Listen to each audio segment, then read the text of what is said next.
పక్కవారిని చూసి బాధపడవలసినటువంటి అవసరం లేదండి. నీకు నియమించినది అదే, ఆయన నీకు నియమించినది అదే. అందులోనే సంతోషించు. నువ్వు వేరే ఏదో ఆలోచించాల్సిన పనే లేదు.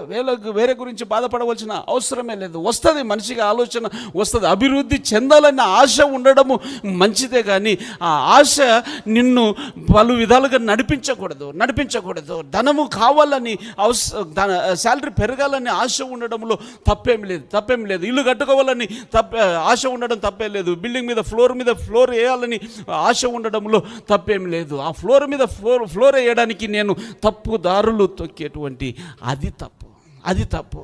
నేను మా యొక్క ధన సమృద్ధిని కలుగజేసుకోవడానికి నేను లంచము తీసుకోవడము అది తప్పు. ధన సమృద్ధి చేసుకోవడానికి దేవుని యొక్క సొమ్మును ఒక సేవకునిగా నా స్వప్రయోజనముల కొరకు విచ్చలవిడిగా వాడడము అది తప్పు.